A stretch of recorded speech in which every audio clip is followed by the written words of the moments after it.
Alan Mosley.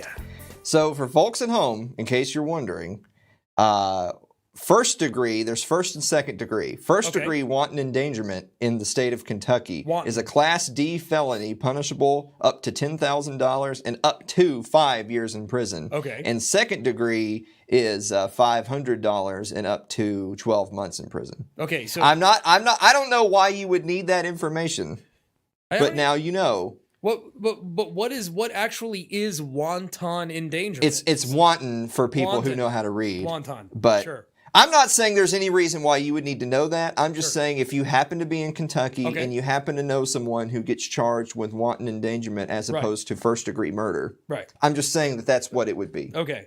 Even though we don't really even know what wanton But I have there's no reason for us to believe we would need to know that. No. Because no one would be charged with that if they walked into someone's house and blew them away. Yeah.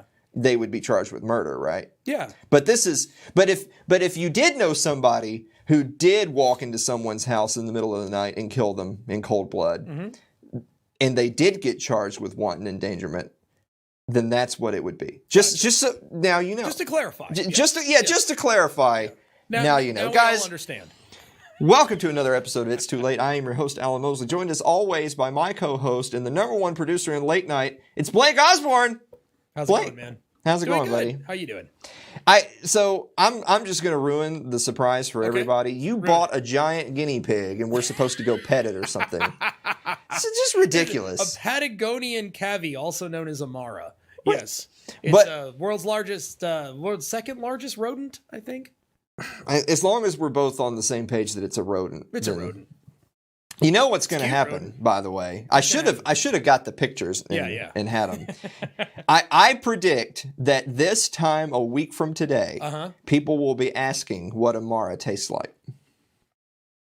You don't eat that. I'm just saying. Saying that's what's going to. I'm just letting you know to be prepared for your recipes on cooking Patagonian Maras.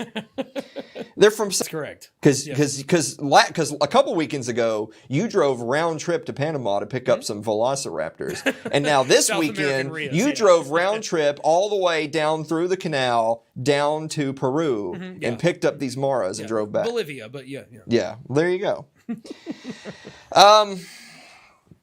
So there was a interesting passing away of one of the judicial temple monkeys. Yes, there was. This past week. You know, it's so funny doing a weekly show like this because sometimes things happen kind of like right in the middle of your off period when you're not doing a show. And we don't feel the need to run down here and do a show because Ruth Bader Ginsburg died. Right. Because really, when like 800-year-old women die who had cancer, it's not like a big shock or anything. Right. Yeah. I tell you, it's not a shock. It's surprising but not shocking how many people are just like pouring their hearts out. Like their puppy died because this monster died. Yeah. Speaking of her being a monster, I want you to pull up this meme was going around, and it was never just about equality and marriage certificate. She says, "My judicial view is to decriminalize adult child sex, to lower the age of consent to the age of 12, and to federally defund 4-H clubs, Boy Scouts, Girl Scouts, Big Brothers and Sisters, and the like, until they change their name by using only sex-neutral language." By the way, I'm for defunding things federally. I'm just saying that she was fine with them being funded. She just wanted them to have sex-neutral names. Yeah. It was always about this exact moment in time 27 years later, her legacy 2020. And it has a little link right there to the Library of Congress, LOC.gov, and some statements by Ginsburg during when she was being nominated for her seat. Now, when I first saw that, I thought that's just right-wing clickbait trash because she may be lots of things, a gnome chiefly among them, but she's not like a pedophile apologist or enabler. Okay. So I pulled up that link. I will be absolutely damned, Blake. Wow, it's there. It's totally there. So she served on the national board of the ACLU when it adopted positions opposing any restrictions on pornography, including child pornography. Wow. She opposes the criminalization of adult child sex. Yes, she is opposed to all those groups. She wants to lower the age of consent to 12. She's also for the drafting of women and sending them into combat roles. She wants to legalize prostitution, which I'm fine with, but she wants to lower the age of sexual acts to 12 years. That's a... Ooh, 12-year-old prostitutes. That's what... What a happy America we live in. And she's for single-sex prisons and replacing fraternities and sororities at colleges and universities with single-sex social societies, along with bigamy and some other things. Nice. So the point being is that sometimes you see these ridiculous memes and you're like, holy shit, it was right. They actually were telling the truth on this one. Oh, gosh. As an aside, she did have a statement specifically saying that she felt that it was the job of a Supreme Court justice to institute their social view via their judicial rulings, which A, is 100% not the job of a Supreme Court justice. Right. She said, I believe it is, and that's what I'm going to do, and then was affirmed. Like,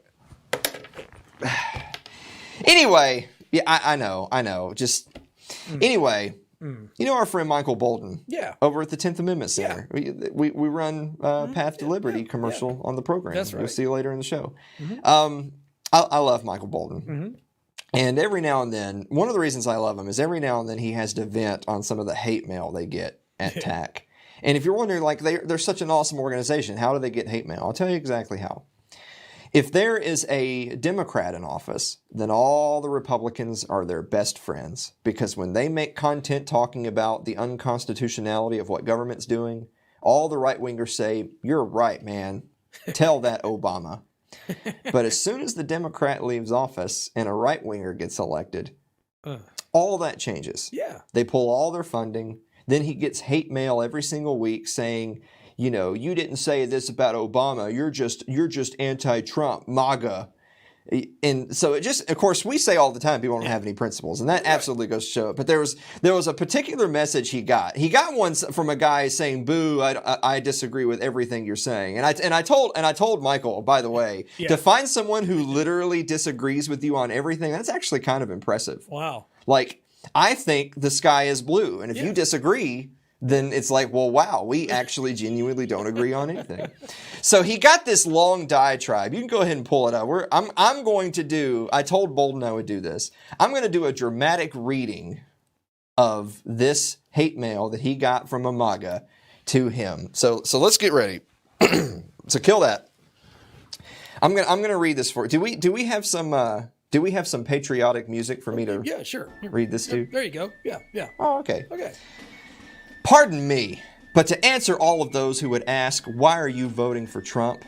I'm not just voting for him. I'm voting for the abolition of child murder, the Bill of Rights, the First and the Second Amendment. I'm voting for the next 2 Supreme Court justices.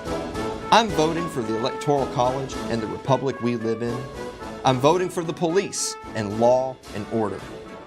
I'm voting for the military and the veterans who fought for and died for this country.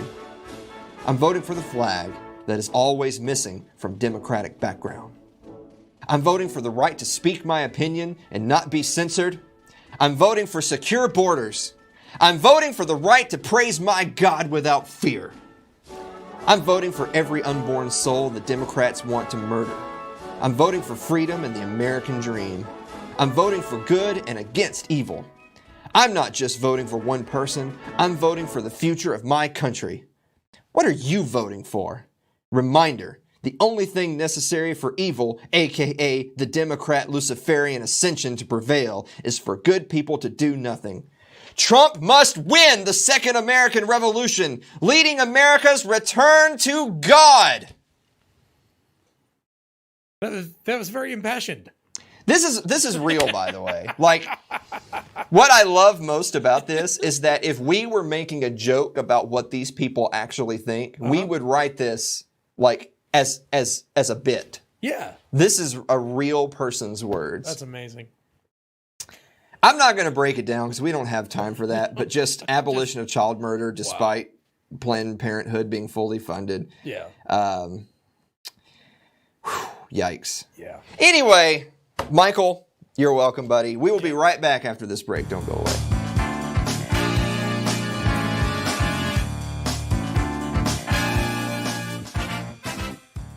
If If you're enjoying tonight's show, consider supporting the program by becoming a member of our Patreon. That's over at patreon.com/Alan Mosley.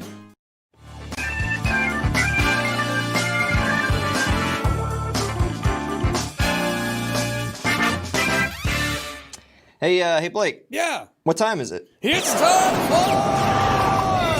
for Meme of the Week. Whoa. Come on, Pelosi. Damn, RBG. Should put another quarter in. Yeah. That's what you should do. Oh, my.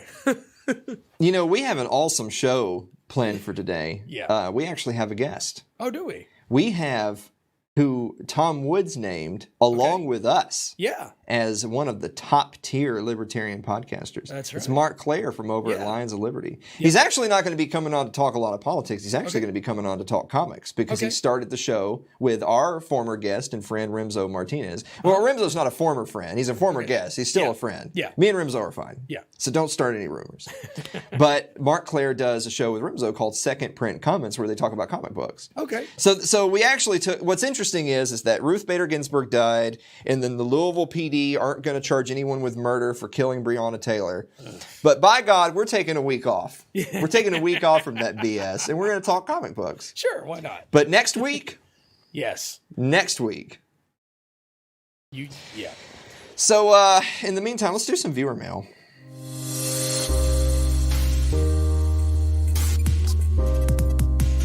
You got to get some new music for this thing. Ah, yeah, I know. So It's intense.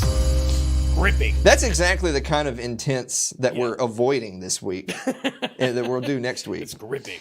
Yeah. Andrew Avid writes, Dear Alan and Blake, if you raise chickens, are you a chicken tender? Oh, God. I'm actually laughing at that. Why the heck am I laughing at that? That's so terrible. Andrew, you got Blake to actually laugh, so there you go. Oh, no. Celeste Annis writes, Dear Alan and Blake, what is your favorite kind of pierogi? So I've actually never had pierogi. Isn't that kind of like, they're kind of like dumplings? I've never heard of pierogi. They're kind of like dumplings, I think. And I don't really like dumplings, so. Is that like a wonton? This is exactly the kind of thing, Celeste, that if y'all would just send this to the studio, then me and Blake, we would tell you what we think. We'll figure out. As long as it isn't monkey brains, we're okay. Blake, I'm trying really hard to get us free lunch, buddy. I know, man. Nobody's hooking us up. What's the deal, I'm working on it. Jeez. Marilyn Wilimowski of Liberty Late Night, Dave and Mary writes, Dear Alan and Blake, how do you like your steak done, and do you use a condiment when eating it? So I'm an American, which means I like my steak rare, and if you use a condiment when eating it, you should go to euthanasia.com/steak to get the information you need to make the right choice. Please. Don't look at me. I can't eat anything without ketchup. So Blake's a commie, which is unfortunately, he doesn't know how to eat steak. He doesn't watch the show. He doesn't change the music on the intense viewer mail. Listen, in my defense, all right, I didn't necessarily have like the best steaks in the world growing up. My mom was really good at it. She was okay. We did get some good steaks from some friends in the Keys, but generally speaking, Miami just kind of let me down in the steak department. He owns giant gerbils from Bolivia. It's just, the list goes on and on, folks. Jonathan Carranza writes, Dear Alan and Blake, what is your favorite Johnny Cash song? Blake, what's your favorite Johnny Cash song? A Boy Named Sue. That really? Yes. I was gonna say a boy named Sue. Just that song's cool, man. So we don't disagree on everything the way people disagree with Michael Bolton. That's right. So there you go.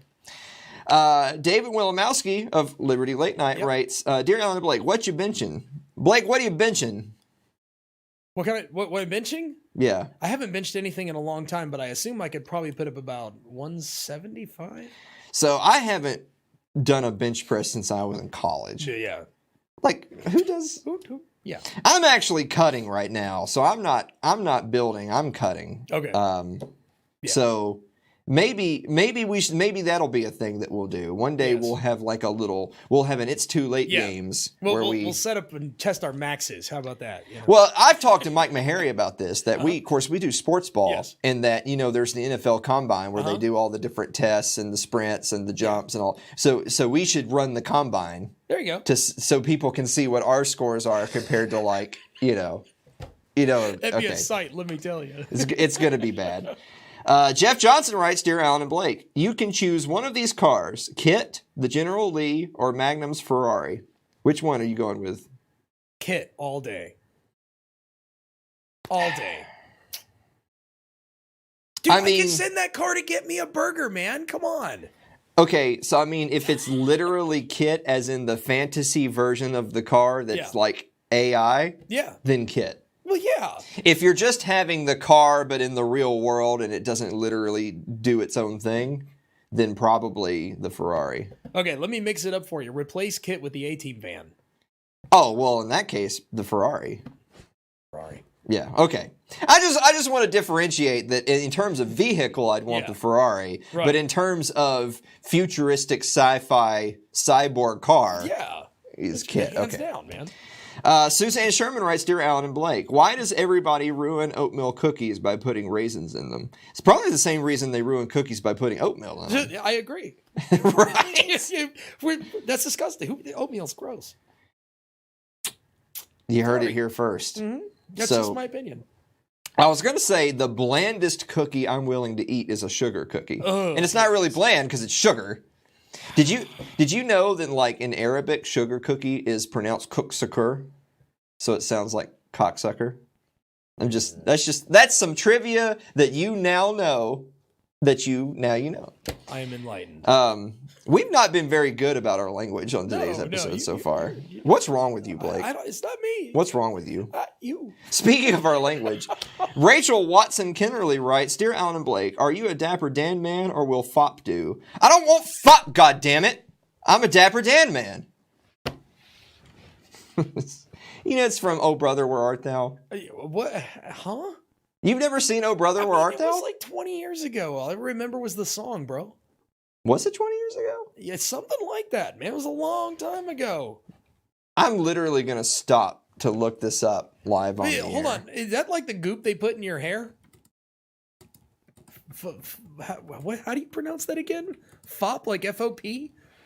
God, I hope it's something else. Just hold on a second. What do you got? Apparently, they're too stupid to just answer a question, so I got to go click on the Wikipedia link. So what's a Dapper Dan? I'll be damned, it came out in 2000. It was 20 years ago. Hey, look at that. I do know something. It's a long time ago. Making me feel old all of a sudden. You know it's this Sunday, don't you? What? It's my birthday. Oh, yeah. You're getting. So does that mean, so is this week the birth? That would be next week's episode is the birthday episode. Yeah, we're going to have to do something fancy for you. Christ. How old are you? He's not telling nobody. I was 26, so I'll be 27. Yeah, okay. I don't know what you're laughing about. I don't know either. And finally, Ryan Seaford writes, Dear Alan and Blake, if prunes are dried plums, where does prune juice come from? Now, see, this is the kind of questions we appreciate here for viewer mail. I like the image of the guy who he's like doing this with his tea, but then he's also holding he's actually got two hands, so he's holding the tea with his foot. It's one of my favorite ones. Yeah. So let's simplify this. Where does prune juice come from? It comes from someone's ass, probably, if you've ever tasted it. Prune juice is absolutely disgusting. My dad used to drink that as a laxative. Oh my god. It's just it's like raisin juice. So Ryan, if you want us to taste test some prune juice live on the show, you got to send some prune juice out to the studio. We'll give you the address. Yeah. And we'll do it. But we'll wait till the end of the show to try it, just so that we can get through the show. I tell you what, we'll do the Garita in one segment and prune juice in the other. That'll end bad. Well, let's mix them. No. Let's mix them. No. You're the worst. Come on. Whatever. All right, so we'll be right back after this with Marc Clair of Lions Liberty. Don't go away.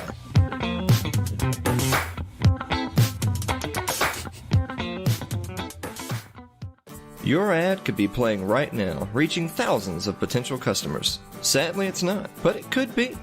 Find out how to be an advertised sponsor for It's Too Late with Alan Mosley. Email us at alan@funnybroke.com.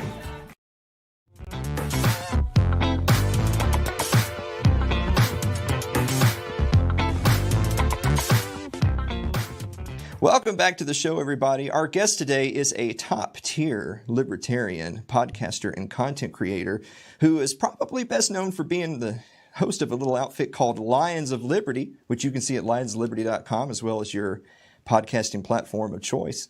Right there, it says subscribe on iTunes. And most recently, a co-host of Second Print Comics that you can find at secondprintcomics.com, Marc Clair. Marc Clair, welcome to the show, buddy. Alan, how's it going, man? It's great to be here with a fellow top-tier podcaster, as the great Tom Woods somehow dubbed both of us. I was shocked to hear it myself. I was shocked to hear it. You know, when Tom actually said that, he was saying, well, of course, you know, there's Dave Smith, and then there's Tom Woods, of course, and then there's Marc Clair over at Lions of Liberty. And then I think he slurred Alan Mosley, but he could have been saying any number of other people. Seriously, I had messages from people saying, did you hear that Tom Woods said you're a top-tier libertarian podcaster? And my answer was, well, it's a common name. I think it's a mistake. It's probably another Alan Mosley. Yeah, exactly. So right off the bat, I got to ask you, we were talking about this just a minute ago, as a matter of fact. Second Print Comics, if you're anything like me, you just get kind of burnt out on politics. You can only cover the latest outrage so much before you feel like pulling your hair out. And then it's like, I got to figure out something else to do with all my time and all these pretty microphones and cameras. And then we get Second Print Comics. There you go. That is pretty much the origin story. I mean, for me, it happened during the pandemic. I spent about 3 months in Mexico, and I was really trying to focus on skills, focus on my podcasting, focus on really being productive in that time. But I realized I didn't want to put all my energy and effort just into this politics stuff, just into the philosophy stuff. I mean, it's obviously something I'm passionate about. I've been doing it for almost about 7 years now. And but at some point, I can only listen to myself talk about the same thing so much. And I really needed another outlet. And, one thing I found is that I really wanted to go back. I've been a comic book fan for nearly 30 years now. I really wanted to go back and read a bunch of old stories and revisit a bunch of old stories and also learn about new stuff. But in my mind, I was like, how can I justify reading a bunch of comic books in this time when I'm trying to start new projects, I'm trying to build skills? And then it dawned on me, I'll just make that a new project. So I decided to start a podcast. I hit up my friend Remzo Martinez, another libertarian podcaster, and I just laid it all out. I said, hey, Remzo, question, would you be interested in starting a weekly podcast where we basically trade producing duties and kind of guide each other and guide the listeners on a journey through some of our favorite stories and characters of all time? And he immediately responded, yep, absolutely. So it was that simple. And because we both had a little extra time during the pandemic, during the lockdowns, we were able to put all that extra effort into launching a podcast, getting the logos designed, coming up with the format, the layout, starting the website, all that little stuff that you kind of have to do at the beginning to really start a launch. And it's been amazing. It's been awesome. It's been so much fun to do because I'm reading stories I used to love. I'm learning about new stuff from him that I didn't really know about. And it's been an awesome journey. And we've had amazing feedback so far. So it's been amazing to have this other outlet. Like, I'm so enthusiastic about doing this show, whether it's just reading to prepare for it, recording it, editing it. Like, I'm really enjoying the entire process. And that obviously, at least I hope so, it comes across in the product. Well, I definitely think it does. I was actually just a little bit ago, I was listening. I think you just released the first episode on Maximum Carnage. Indeed. Yes, yeah. That one just dropped. And we were talking about a little bit ago as well, is that, so I do a show called Sports Ball with Mike and Alan, with my friend Mike Meharry of the 10th Amendment Center. And of course, we named it Sports Ball because we're making fun of the people, the neckbeards who say, oh, you watch your sports ball game, you're bred in circuses. So do you deal with some of that, the people who, the kind of doom and gloomers who feel like you always have to be harping on end of the world stuff and there's just no time left to enjoy life?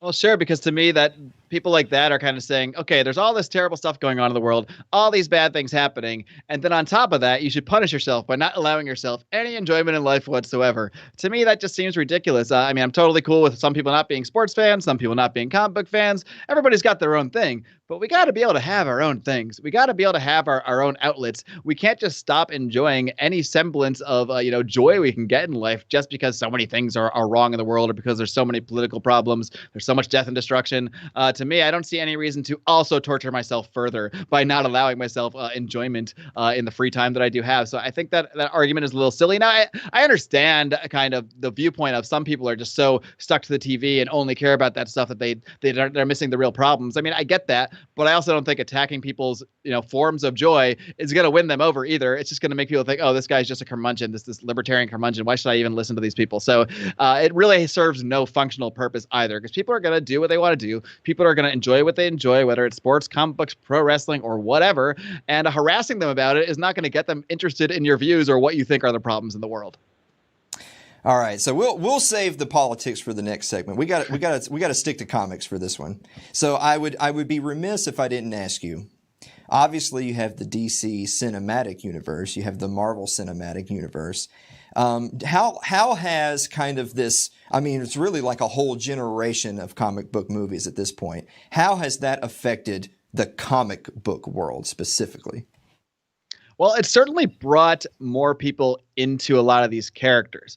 Before the Marvel movies, and the reason that they went with these kind of, I don't know, I don't want to say B-level characters, but not the ones that were already popular in the mainstream, is because when they went through bankruptcy in the late 90s, they had to sell the rights to some of their major characters to other studios to kind of keep themselves solvent. So they sold the rights to Spider-Man and all the associated properties, Fantastic Four, X-Men. So that stuff was all off the table in terms of what they could actually do under their own banner as far as the movies. So they were pretty much forced to take other characters that hadn't been as popular, like Iron Man, like Captain America, and make great movies out of them. And I think they kind of like touched on something with Robert Downey Jr. I think they kind of struck fire with that casting because it was such a tremendously well-received casting, and that allowed them to, I guess, have the confidence to put a bunch of money into more movies. And it's really a phenomenal thing that I think that Marvel specifically has done with their kind of connected movie universe, because right now they had, like, I think 23 movies total that have come out under this banner. And if you can watch some of those early movies, and there are payoffs to little one-liners and that sort of thing that pay off in the last movie, in Avengers Endgame. So, like, for geeks and nerds that love little connections between things, it's really incredibly well done, and it has certainly brought attention to comic books that many people that might have just looked at comic books as just this geeky, nerdy thing. Maybe like a lot of these movies have brought more people into the idea that comic books is something they can check out, and we're hoping to capture people like that with the Second Print Comics podcast. We've really done this in a way that while we're looking at old stories and talking about things from our point of view as experienced fans, we're trying to do things in a way that make it accessible to new people who really don't know anything about these stories. And hopefully through that, we can get them to actually head to a comic shop, support their local comic shop, spend some money on some books, and really get into the hobby themselves. So, I mean, that's our focus on it. I think like the success of a lot of these movies, specifically the Marvel movies, has brought more attention. There's also negativity that goes with it. I mean, in many ways, the comics they create are pretty much just like marketing tools for the movies. So it's almost like the comics sort of follow the movies now, which isn't really how it should be creatively when you really think about it. And it's really led to the suffering of certain characters in the comic books. I mean, the last decade or so of the X-Men has just been abysmal. Marvel, and that was almost purposely. Marvel pretty much purposely destroyed the X-Men for about 10 years because they didn't have the rights to the X-Men. So they pretty much just like made the X-Men terrible. They killed most of the mutants. They turned most of the mutants into non-mutants. They killed a bunch of characters off. They basically destroyed the franchise, and now are starting to build it back up. Although I could go on a whole rant about how confusing the way they're doing that is through Jonathan Hickman's current run. But now that they have reacquired through Disney the rights to those movies, they are going to probably start putting out more like sort of standard mainstream X-Men comics, knock on wood. But right now they're not doing that. So I'm not really sure what their strategy is there, but it certainly does affect the comic book product, at least as far as Marvel goes, is definitely affected by what goes on in the movies as opposed to the other way around, which might not be ideal for a lot of comic book fans, but it kind of just is the way it is. So I'll ask you a couple of cinematic questions, and then I'll ask you a couple of comic-specific questions. So for the cinematic, give me one character, either Marvel or DC, that you feel like the cinematic universe has absolutely 100% nailed perfectly, and then give me one character or storyline that you feel like, wow, that was a complete disaster. Well, let's see. I gotta say, I think that they do a lot of characters really well. But I mean, I'm torn between Tom Holland's Spider-Man and Chris Evans' Captain America. They're both extremely well done, extremely sort of right on target with what the character should be, between their dialogue, between the positions that they take, pretty much everything. So I don't know if I have to choose one. Am I allowed to have a tie there? Yeah, you can have more than one.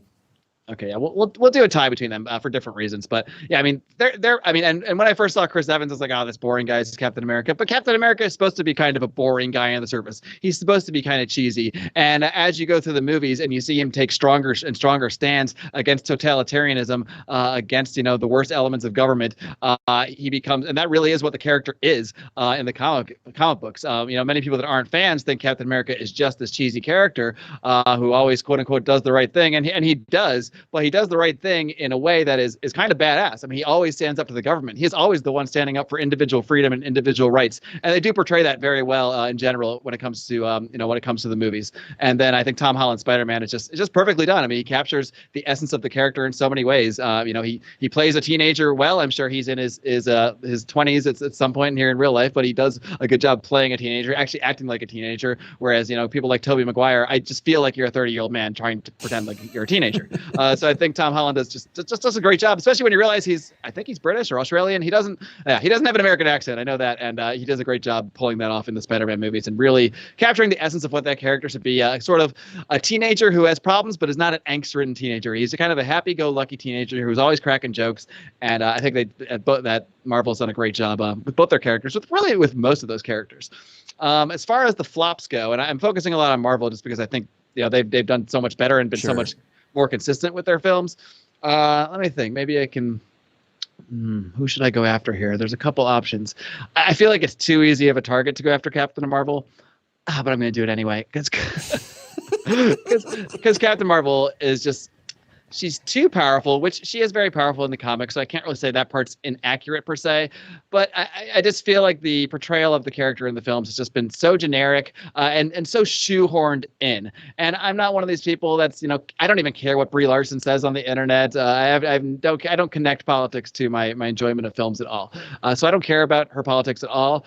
But it does feel like the character is just jammed in there in the movies. It just feels like, oh crap, we never made a really strong female character. Oh, okay, let's do Captain Marvel. Not only that, let's have her be the most powerful Deus Ex Machina character that can just come in and save the day at any moment. And that is how they use her in Avengers Endgame as well. And they tie her into, there's one scene in Avengers Endgame. And again, I don't have a problem with female empowerment at all. I'm all for it, but I think when it's done in a way that seems pandering, like if I was a woman, I think I would find it really annoying because there's one scene in Endgame where there's Captain Marvel, I think she gets the gauntlet and then she has people defending her, and all the people that come defend her just happen to be all the women characters that just happen to be in this one place together, and they're like, all right, and this is our girl power moment, and it just feels so forced. It doesn't feel like a natural progression of the story. The best way to show strong female characters is just to write strong female characters in a natural way that you would normally write a story, not to jam them in there, not to kind of create these false moments of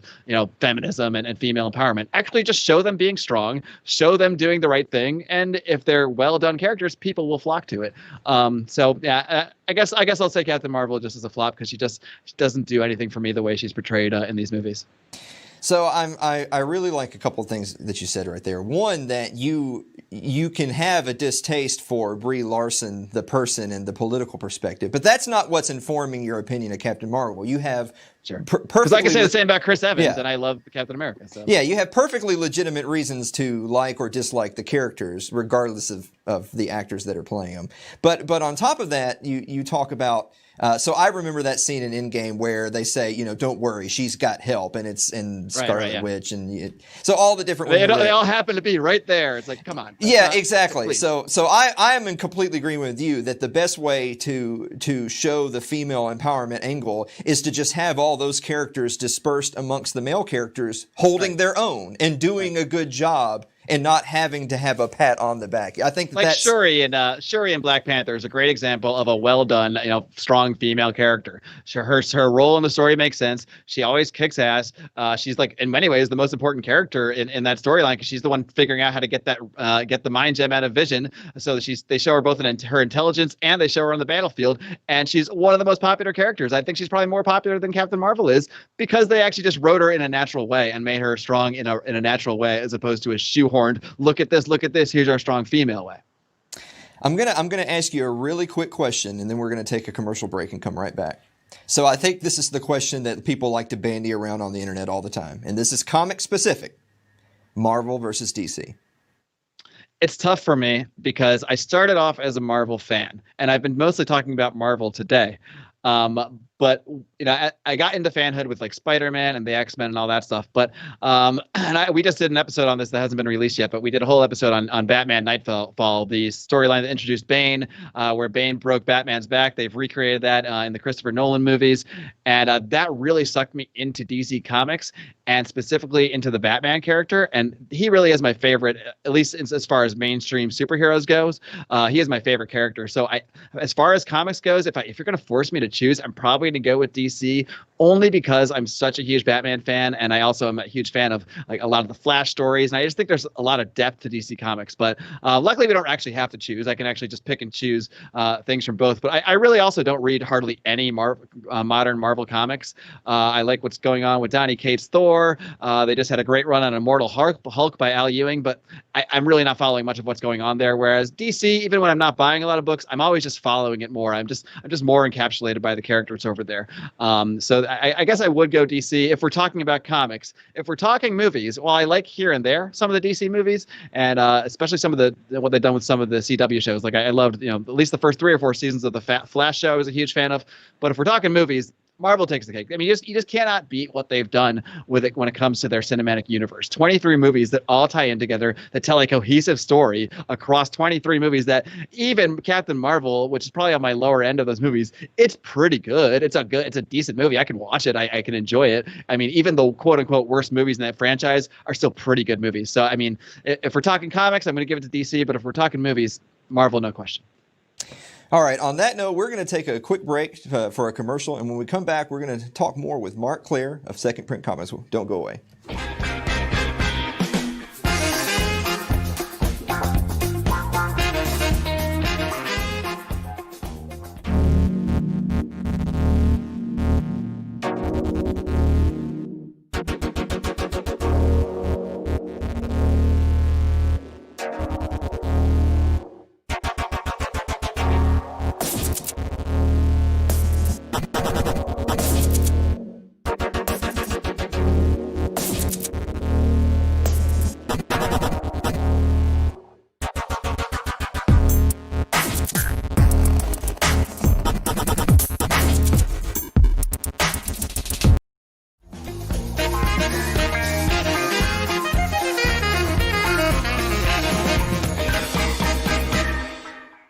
Welcome back, everybody. I'm joined today by Marc Clair of Lions of Liberty / Second Print Comics. We're talking comic books today, DC, Marvel, you name it. Marc, so building on the comic book talk from the last segment, what are a couple of characters that you are sad that they have not made their way to the big screen or the small screen? And what are a couple of characters that you're excited that are coming into the next generation? Well, let's see. I guess one that I shouldn't be that sad about because he has been on the big screen, but he hasn't been on the big screen in what I might call the right way, is the Hulk, one of my favorite characters of all time. There have been several Hulk movies, most recently the one by Universal that does actually tie into the Marvel universe. It's kind of complicated, the situation with Hulk, because Marvel is allowed to use the Hulk character in their movies, but they're not allowed to make individual Hulk movies themselves, which is why we haven't seen a Hulk movie done right, kind of the Marvel Cinematic Universe way. But I would love to see a real Hulk movie that is done, that like we could get a whole movie out of, in the last in Avengers Endgame, Bruce Banner just kind of has one line about how he kind of made himself the smart Hulk. But how he becomes that smart Hulk in the comics is one of my favorite storylines of all time. It's written by Peter David, and he really explored the psychology of the Hulk. He showed different versions of the Hulk that kind of all live within inside Bruce Banner, and it really was an amazing story that brought out the sort of smart Hulk that combines the intellect and the personality of Banner with the strength of the Hulk. And I feel like we can get a whole movie out of that story, and they could easily do it if they could somehow work out the right situation. conversation because they have, Marvel loves to go back and fill in a gap. I mean, Captain Marvel takes place in 1985. They can easily do a movie that took place between those two films to show us how that happened. So I would love to see a Hulk movie really done the right way, actually done by Kevin Feige and by the whole Marvel crew, because I mean they've done pretty well with the character. I think within how he's been portrayed in those movies, even though it's been a little inconsistent, we've kind of seen a different Hulk in every movie. We've seen Savage Hulk, we've seen kind of savage, kind of not Hulk in Thor Ragnarok, and we've seen fully intelligent Hulk in this movie. But overall, I've enjoyed well enough, I guess I could say, his portrayal, in the movies. But I would really love him for Mark Ruffalo to get a full done justice the right way Hulk movie. What was the second part of that question? What am I looking forward to? Is there a character or two that you've heard in sources and rumors that might be coming in the next generation of Marvel or DC that you're really excited to see? Yeah, one thing I'm looking forward to, which has been, I don't think it's been officially announced, but it's been pretty much confirmed that it's in the works, is a series called Thunderbolts that will probably end up on DCU. This is sort of a lesser known team, but essentially, and I'm honestly not sure which came first, but they are essentially the Suicide Squad of the Marvel Universe minus the suicide thing. It's basically a group of villains that were recruited to sort of be a super team. And in the comics, they've been both kind of good, bad acting is good, and sometimes they've actually kind of been on the side of good. So they're kind of shades of gray team, but supposedly that series is in the works at Disney Plus, and they're going to be laying a lot of groundwork with that in some of these other series that are coming out, like Captain America and the Winter Soldier, which I'm really looking forward to, or Falcon and the Winter Soldier, I should say it's called. And that's supposed to incorporate Baron Zemo, who in the comics is part of the Thunderbolts. And I'm really looking forward to how they might interweave various villains that we've seen in some of these other movies into this sort of superhero / anti-hero / not really hero team. So I'm really into the obscure stuff and into seeing how the public will react to these characters that are not really normally seen. It's not really the Spider-Mans, the X-Men, etc. of the world. So I'm looking forward to Thunderbolts if that indeed does become a thing. But it does appear that they're laying the groundwork for it. Of course, who knows when production on this stuff is actually going to pick up, because everything is being pushed back. I mean, Black Widow, all of the Disney Plus series, they're all been pushed back, and now it's unclear when new stuff will even be shot. So, it might be a long wait at this point, but that's what I'm probably most looking forward to from the Marvel side. Of course, over on the DC side, I mean, I'm really looking forward to this Robert Pattinson Batman movie. The trailer looks amazing. I'm not one of these people that freaks out when someone weird is announced as Batman, because I've been pleasantly surprised every time. I even like Ben Affleck's Batman for what it is, for what it's meant to be. And of course, we went through this with Michael Keaton like 30 something years ago. People were outraged. How's Michael Keaton going to be Bruce Wayne and Batman? And he was awesome. So I have faith in Robert Pattinson. He seems to be a really good actor from things I've seen him in besides Twilight. And, so I'm looking forward to that as well. And from the trailer, it just looks like it has the potential to be spectacular. Well, I'm willing to give Robert Pattinson a chance, because I'm old enough to remember when The Dark Knight was in development and they had first announced that this pretty boy that was in some movie about being a knight jousting named Heath Ledger was going to be the Joker. And everybody was panning it. Everybody was saying, oh, great, it's going to be a Hollywood Batman where he's grinning and winking at the camera and all the girls are going to swoon. And of course, he did a fantastic job as the Joker. Yep. So I'm willing to give Robert Pattinson a chance. But let me ask you, you had touched on something a little bit earlier, because we'll tie some of our politics here into this final segment along with the comics. You had talked about Captain America, which by the way, I'd already told Rimzo, you're more than welcome to come on the show, but it better be to just worship my boy Captain America, because he's always been my favorite. But specifically, I loved Civil War, I loved Winter Soldier, and specifically in Winter Soldier, but in both of those movies, they portray some themes and some political issues that libertarians like us can really say, oh wow, they really portrayed that in a favorable light, a way that we would portray it.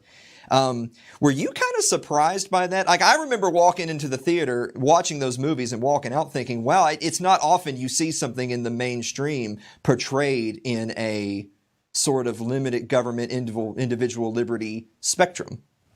Yeah, and that is one of my, I've never done a really full ranking of them, but to me, it's For a long time, it was my number one Marvel movie. Since then, a few others are probably in competition for that.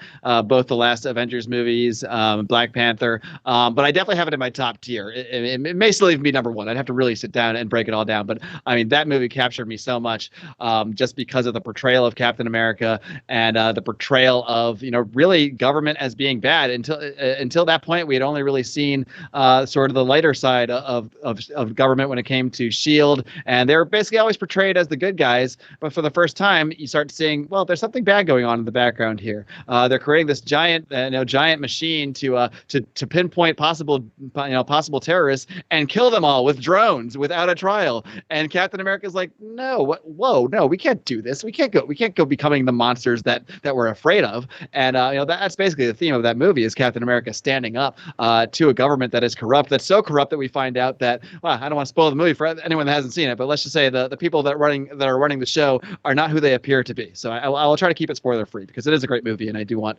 people to be surprised by the twists and turns if they haven't seen it.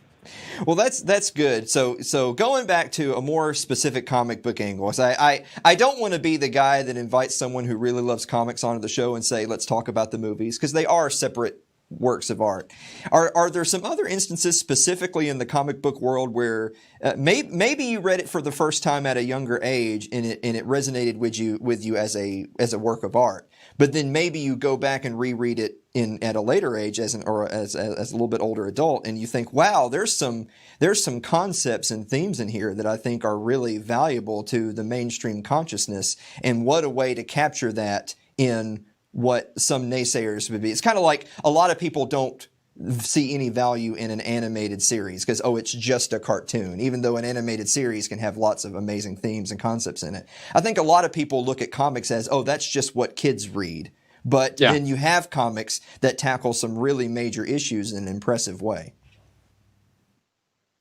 Yeah, I mean, one that stands out, this isn't one that I read as a kid. This actually came out during my sort of a comic book fan dark period. There's probably like 8 to 10 years where after college, I just kind of stopped reading them. I just kind of stopped buying them and it was kind of all the way out. And then I've been catching up on a lot of stuff since then. And of course, that's part of what this podcast helps with.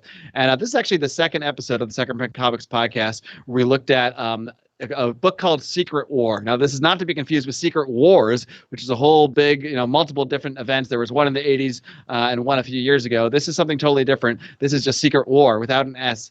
And basically, this is a story where Nick Fury, we find out that Nick Fury had basically recruited a team of sort of street level heroes, like ones that aren't super powered, like Daredevil, Spider-Man, Wolverine, and set them on a secret mission to essentially there's no other way to put it, to be terrorists. They essentially went without any permission from the government, without even any permission from SHIELD. It was just Nick Fury doing his own thing.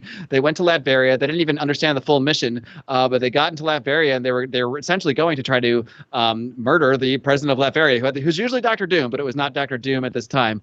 Because it was essentially a preemptive strike, because they saw Latveria powering up a lot of supervillains, and they said, well, we have to go take them out before they take us out. Sound familiar? And this actually came out not long after 9/11. I think this is maybe 2 or 3 years. I think it was 2004, so about 3 years after 9/11. And at one point, Nick Fury says, like, we just can't let it happen again. And it's very obvious what he's referencing, that he's directly referencing 9/11 there.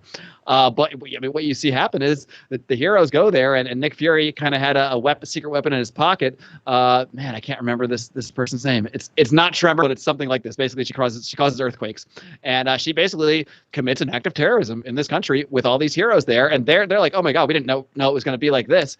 But it's made clear that a bunch of civilians die, and Nick Fury feels justified in doing it. And he actually brainwashes the rest of the heroes so they don't remember this, and that's why you don't hear anything about it. And then this comes back out when they their memories start to come back for various reasons about the events that happened. So then they're really pissed about it when they realize that they basically participated in an act of terrorism. It's a very real story. It really shocked me reading this, because I was like, wow, this is really real. I mean, this is really talking about what goes on in the real world.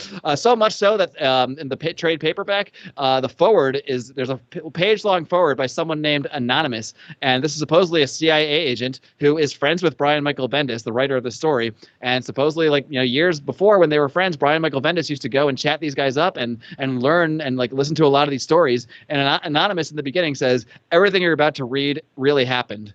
except that without superheroes. Like he's basically saying, Wow. this is a real story essentially that I conveyed to Brian Michael Bendis. And who knows, maybe it's a marketing ploy to make me think it's more real than it is. But it really struck me as like, wow, this is take away superpowers. And he's pretty much saying, this is pretty much what we did in Special Ops. So, I mean, that it really hit home for me between the story itself and reading that forward. So I highly recommend, of course, I recommend subscribing to and listening to the Second Print Comics podcast. But specifically, if you're into this politics, pop culture realm, like you probably are if you watch the show, I highly recommend checking out that story and checking out episode 2 of our podcast to hear more about that. Wow. That is quite a forward. You got to go read it. You're gonna be floored, and it's an amazing story with amazing artwork. I mean, I think you're really gonna enjoy it. So since we're getting short on time here, so really quick, Mark, where can people listen, like, subscribe, support you, support Lions of Liberty, everything in between? Hit them with all the links. There's so much, but let's start with Second Print Comics Podcast. Of course, you can find it everywhere you find podcasts. You guys know how this works. Apple, Stitcher, Spotify, all that great stuff. Just search Second Print Comics Podcast. Lions of Liberty, same thing. You can find it everywhere. Secondprintcomics.com is our website. Twitter at Second Print Pod. That's pretty much what we are on social media everywhere. Instagram, Twitter, it's always at Second Print Pod, the word second fully spelled out. And then as far as Lions of Liberty, we're on Twitter at Lions of Liberty, Facebook.com/Lions of Liberty, LionsLiberty.com. You know, we're pretty easy to find. I think your viewers are pretty savvy on the internet, I'm guessing. So I think they can find everything else we're doing. And of course, if you really, really want to support us, with money, I'm talking about. Patreon.com/Lions of Liberty if you're interested in the libertarian political angle of things. And then, of course, Patreon.com/Second Print Pod is our Patreon for our Second Print Comics podcast. And we're doing a ton of stuff for our patrons, really on both shows. But on Second Print Comics, I mean, at the $25 a month level, we send you a hardcover graphic novel every 3 months.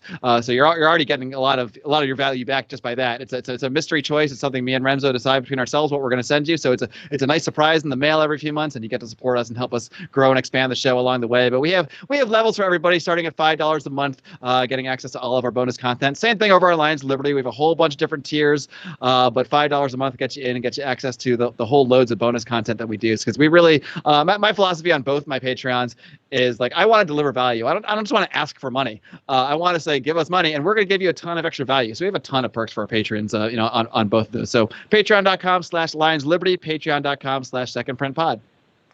Well, there you go. That's all the links. Mark, don't go just yet. We're going to get you out of here on this one. So longtime viewers of this program know we used to ask everybody, is a hot dog a sandwich? But we don't ask people that anymore because everyone knows, of course, a hot dog is a sandwich. We even asked Ron Paul that, although he didn't get it right. But we've evolved it since then. We ask people more nuanced questions. So, Mark, we're going to get you out of here on this one. If you have 2 lasagnas and you stack one lasagna on top of the other lasagna, is it still 2 lasagnas or just a lasagna? You actually broke up there a little, Alan. I missed the beginning of that. I came in and stacked another lasagna on top. So are we just talking about 2 lasagnas? So if you have 2 lasagnas and you stack one on top of the other, is it still 2 lasagnas or just a lasagna? Huh. Well, are you stacking them on top of each other after they've been baked, or in the baking process? Because to me, that's the deal breaker. If you're baking it all together, I don't think there's any rules about how many layers of lasagna you can have. I think it's traditionally like 3 layers, but I don't see any sort of a totalitarian decree about that. So I would say if you're stacking 2 lasagnas, sticking them in the oven, that's lasagna. But if you cook 2 lasagnas separately and then put them together on your plate, well, now you're just putting 2 lasagnas on top of each other. I got to tell you, you're the first person to say that it depends on the before after of the cooking process. No one can get me on these trick questions because instead of answering directly, I just come back with another question. So that's how I win those every time.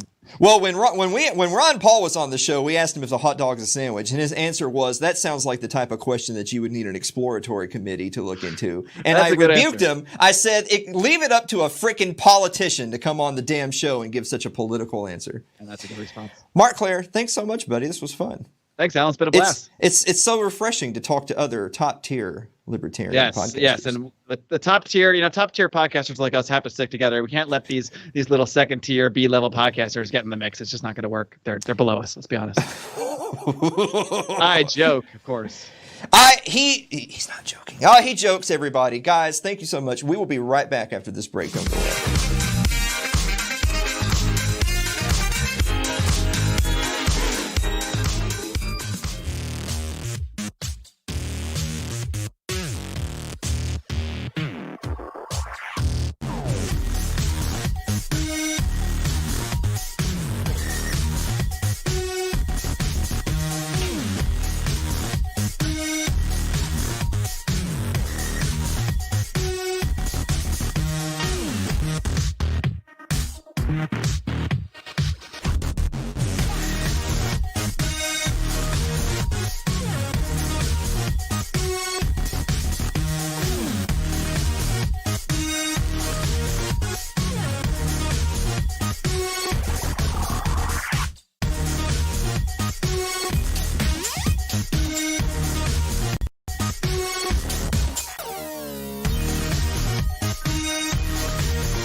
Like our Facebook page. That's facebook.com/AlanMosleyTV. You can follow us on Twitter, twitter.com/AlanMosleyTV.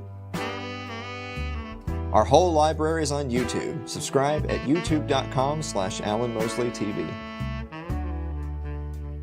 So just so you remember, 3 counts of wanton endangerment is what you can expect if you walk into someone's apartment and blow them away in the middle of the night.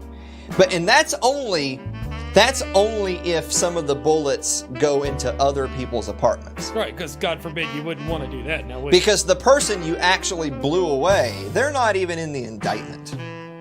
Unpersoned. Nope. You know, I was talking to our friend Mike Meharry about this, and his answer was, Louisville was a nice town. That remains to be seen. I feel bad for the private folks who are about to lose a lot of property to fire. Yeah, it's gonna suck. We record, so unfortunately, sorry to ruin the illusion, but we record these in the middle of the day, so we're recording as that announcement was coming out. Right. So I may or may not have already done a stream or getting ready to do a stream about that in particular. Oh yeah.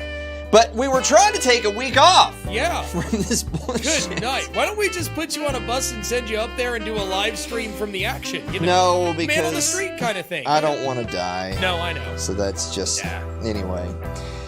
Guys, thank you so much, and we will see you next week.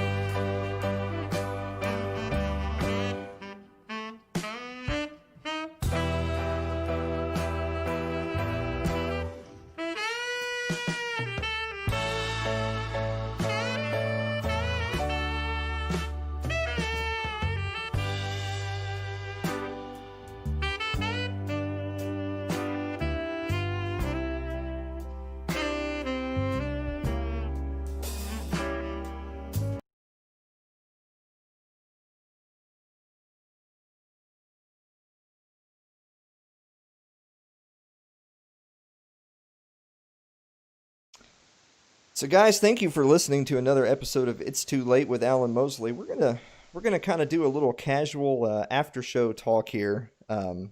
So thank you so much to Marc Clair for being on the show. I really appreciated him sitting down and taking the time to talk with us.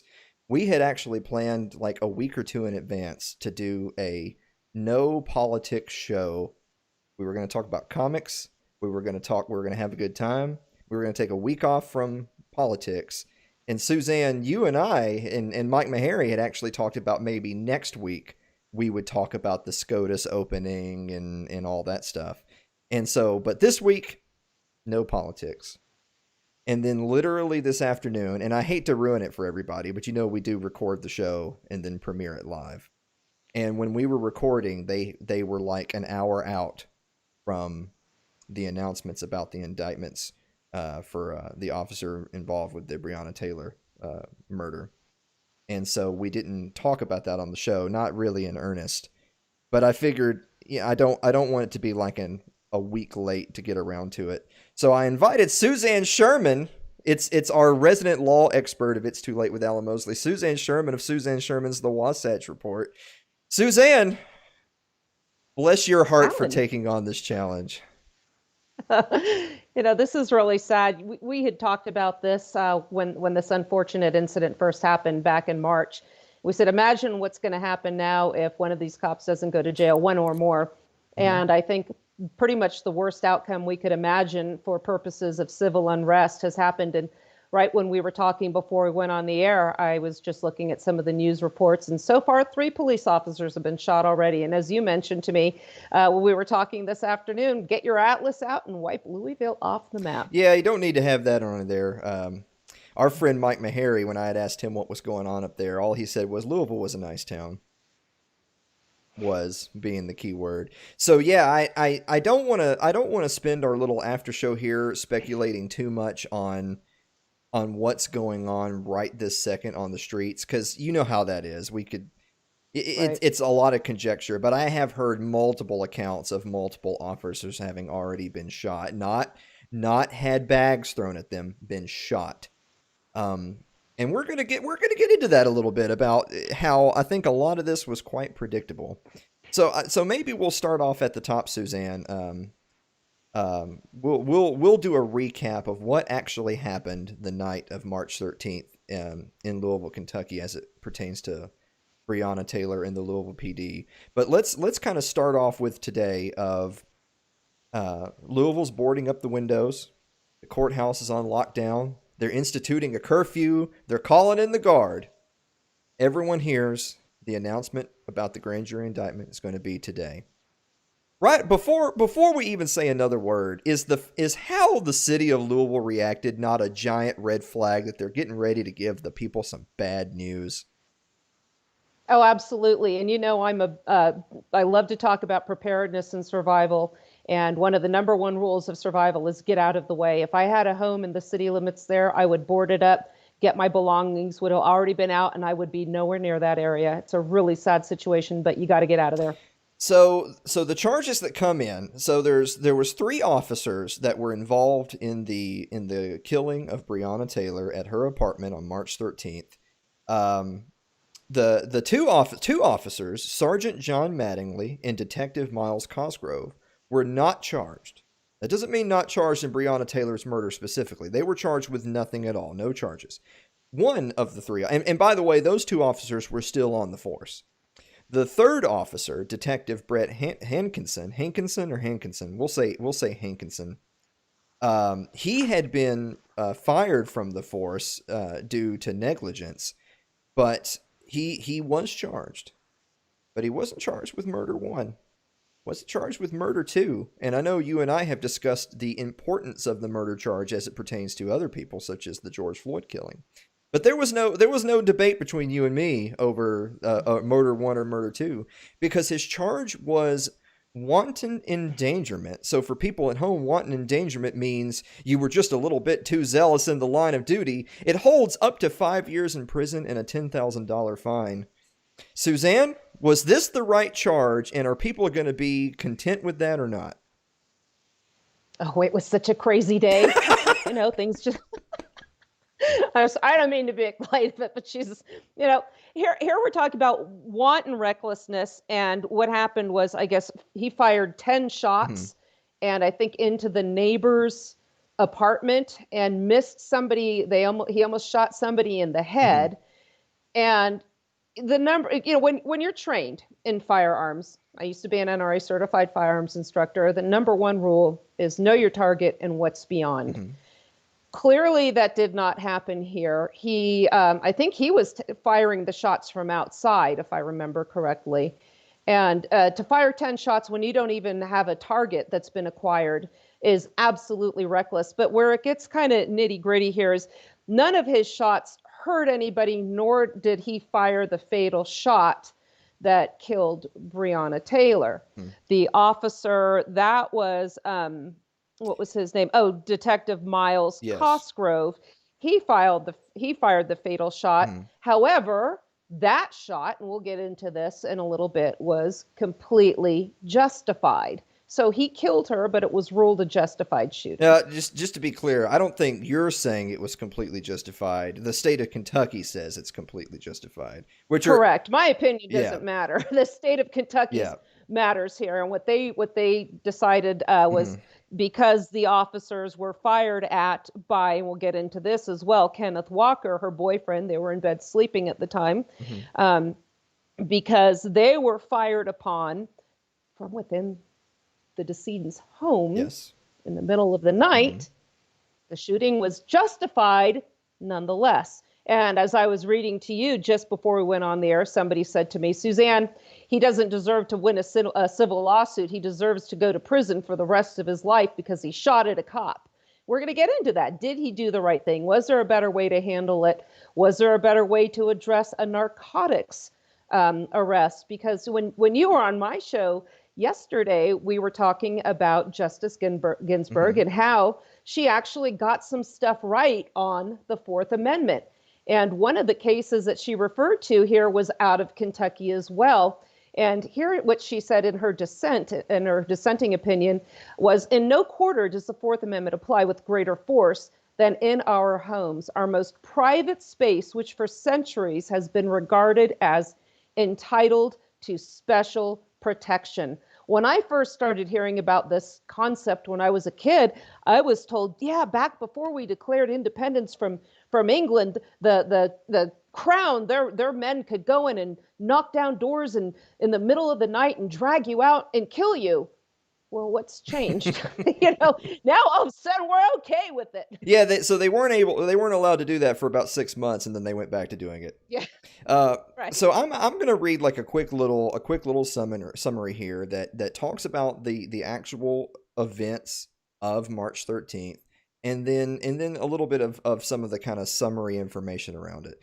So Breonna Taylor, 26-year-old African-American woman, was fatally shot by Louisville Metro Police Department. Officers Jonathan Mattingly, Brett Hankinson, and Miles Cosgrove. That's March 13th of this year. So that was 3 plainclothes officers. Now allegedly they were wearing vests that said police, but there's a couple things to remember. 1, they were in unmarked cars. 2, they were wearing plain clothes.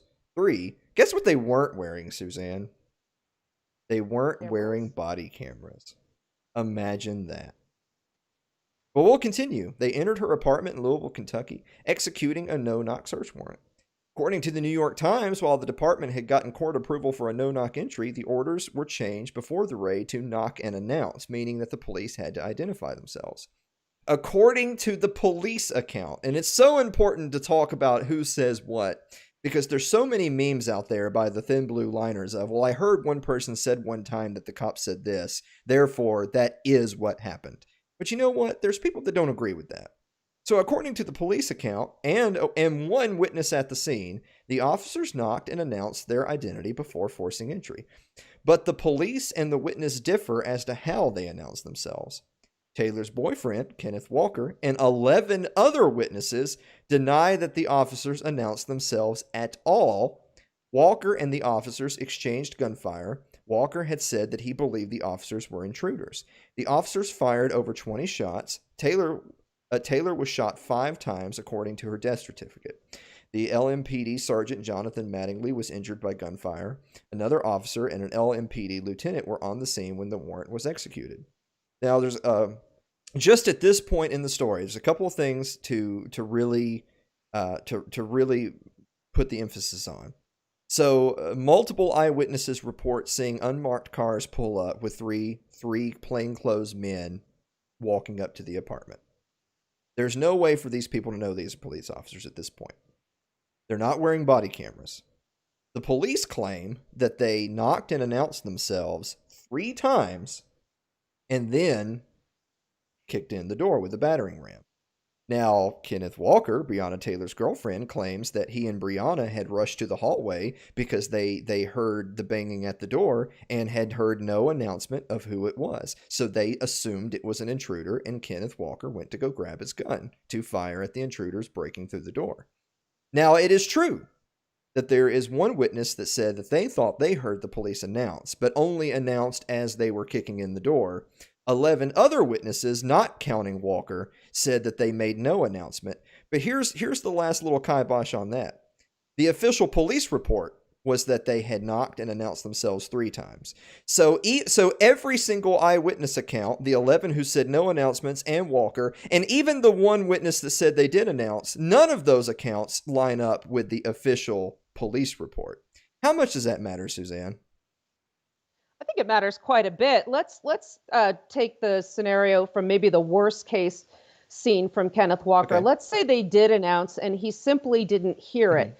I think this illustrates an inherent problem in these late night knock raids, because it's entirely feasible that perhaps they did knock from Kenneth Walker's standpoint and he did not hear it. So from that perspective, they were correct, but that still doesn't address the issue of the other witnesses, including the ones that are suing the city because their home was shot up. But that was only, I think, 3. So we still have 8 that are not involved, have no dog in this game, that said, no, there was no announcement. And you also have to understand, well, let's see, it was her time of death was listed at 12:48. Let's assume it was relatively quiet in the neighborhood at that time. Let's assume also it's not unreasonable to think that there's probably some people that are still awake at that hour, and they likely would have heard had there been knocking and, right before the door was kicked down, because we know they don't just quietly say, hello, So can we? They bang on that door and they yell, "It's the police." I can't imagine nobody would have heard that if they had done so. Yes, exactly right. So there's a couple of other little pieces of information that I want to go over before we get back to some of your notes and some of the memes that are floating around. So the primary targets of the investigation. So what were they doing? Why did this happen? Primary targets of the investigation were Jamarcus Glover and Adrian Walker, who were suspected of selling controlled substances from a drug house more than 10 miles away. Now, it's very important to point out Jamarcus Glover was Breonna Taylor's ex-boyfriend. But when we say ex-boyfriend, we don't mean last week. We mean over 2 years ago. The second thing, a lot of people have seized on Adrian Walker being a part of the document saying he's a part of this drug conspiracy. Adrian Walker happens to have the last name of Kenneth Walker, her current boyfriend who was involved in the shooting. They are not related. So and what we've seen the meme geniuses using is that argument that, you know, Walker, the first name doesn't matter. He was a black dude named Walker. That's close enough. Yes, exactly. So these people are totally unrelated. So let's just get that out there right now. According to the Taylor family attorney, Glover had dated Taylor 2 years before and continued to have a passive friendship. The search warrant did include Taylor's residence because it was suspected that Glover received packages containing drugs at Taylor's apartment, and because a car registered to Taylor had been seen parked in front of Glover's house. Again, it's not exactly weird to have seen Taylor's car parked in front of Glover's house because they had been dating 2 years prior. Specifically, the warrant alleges that in January 2020, Glover left Taylor's apartment with an unknown package, presumed to be drugs. By the way, how does that go in court, Suzanne? I just presume your package has drugs in it. Well, the wording of the Fourth Amendment does require that you have to have a little bit more of a indicia of reliability and some, you know, particularity with what you're looking for. But just to say, well, we think there might be drugs. Yes. So we're going to get a warrant, and for a judge to sign off on that is a ludicrous assumption. So I'm going to hit you with some hot government on government action. Are you ready for this? The warrant states that this event was verified, quote, through a U.S. postal inspector. In May 2020, the U.S. Postal Inspector in Louisville publicly announced that the collaboration with law enforcement had never actually occurred. Suzanne, how can they possibly say in their documents when they went to get this warrant that they had cooperated with U.S. Postal Inspector and said that there was some sort of trafficking going on, then for the U.S. Postal Service and Inspector to come out and say, they're lying, that never happened, we didn't collaborate with Louisville PD? That seems like a giant red flag to me. You know, if you or I filed a false police report, I don't think we'd get away with it. No, I don't think we would. There's a lot of parts of this whole story where I just can't help but think that if we were already at trial and this was our defense, they're hanging us, right? Like, it's over. It's over for us. Right. And you know, the thing is, too, assuming that nobody had been killed and some drugs had been found, there's so much stuff to go by here and have the motion, you know, have the evidence suppressed just based on that alone, you know. So here's the last little bit. The post office stated that they were actually asked to monitor packages going to Taylor's apartment from a different agency. And you know what? They did. And then they concluded, no packages of interest going there. So this public revelation put the investigation, and especially the warrant, into question and has resulted in an internal investigation. Side note, no drugs or any drug paraphernalia was found in Taylor's apartment after the warrant was executed. So there's a couple of other inconvenient truths that we want to get in here before we move on. So Kenneth Walker was her boyfriend at the time. Inconvenient for the Louisville PD, Kenneth Walker survived his engagement with the police, so he's still around to tell his story. He's the one that, believing that intruders were breaking in, ran to grab his gun. He fired a shot at the doorway. It did hit one of the officers in the leg, which resulted in the officers returning fire that ultimately killed Breonna Taylor. Kenneth Walker was a licensed gun owner, Suzanne. This wasn't some random gangbanger with a piece off the street with the numbers filed off. This was a registered legal gun owner with no criminal record. Suzanne, this is the NRA's hero, right? Should be. I mean, one would think he's doing what he's meant to with he's done. He did everything right, as they would say. By the way, a couple of other things we want to point out. The police originally did file charges against Kenneth Walker, but that case was dismissed. They ultimately decided that he was not at fault for this series of events. However, Breonna Taylor's family, of course, did file a suit against the city of Louisville. The city of Louisville paid up big time. Of course, while I'm happy that Breonna Taylor's family won, ultimately they won / they settled out of court on this lawsuit to the tune of $12 million. We also are a little bit sad because we know the city of Louisville won't miss a dime of that money. It's going to be paid for by the taxpayers of the city of Louisville. Right. So the city of Louisville settles out of court with Breonna Taylor's family, apologizing for the excessive force that led to Breonna Taylor's death, and also pledge a variety of different programs to be instituted within their police departments to help something like this never happen again, along with paying the family $12 million. So I'm gonna kind of leave you a hypothetical here and let you hit us with some of the legal knowledge that laymen like me don't have. Seems like someone on the street is just following this story, and logically they're thinking, how is it that two parties shot at each other that night? One party shooting at the cops and hitting one in the leg, the cops shooting at them and blowing away a woman, and yet somehow no one's at fault, and at the same time, the city can pay her family $12 million and apologize, and then say the cops were totally in the right. Well, and this is what was so strange about the settlement out of court, and this is what happens frequently when civil lawsuits are settled like this: is the defendant party will pay, mm-hmm. but then they will also admit no wrongdoing, and that's exactly what they did here. But if they did nothing wrong, interestingly enough, as of June of 2020, now they all are required to wear body cameras and have them on. And by the way, Trisha, our good friend Trisha, mentioned this as well. If you were going to be in a position where you could put yourself at significant risk liability-wise, or provide evidence to fellow officers should they become injured, why in the world would you not want to have that recorded? Yes, exactly right. I agree completely. So a couple of other things I want to get into here, because I know you've got a lot of notes. You tagged me in a meme. And by the way, never do that again. You tagged me in a meme. So this was the I gotcha from the Thin Blue Line. I hope everyone's sitting down. So it reads, first of all, the truth about Breonna Taylor. Number one, she wasn't an EMT. She was terminated in 2017. Then kill her, by all means. Then kill that bitch, am I right? How dare you be terminated? She had it coming. So to that point right there, I had already commented previously. So there actually is a statement on that in one of the news articles. So the attorneys for Taylor's family had clarified that she was actually working as an ER technician at the time of her death at March 13th, with aspirations of becoming a nurse. So we'll save the big bomb for later on, but we'll just say for number one, I'm sorry, she wasn't an EMT. I don't know anything about being terminated. I know she quit a job, but she was working as an ER tech. So I guess that's fake news. She wasn't an EMT. She was an ER tech. Number two, she was knee deep in criminal / drug dealing activities with her ex-boyfriend.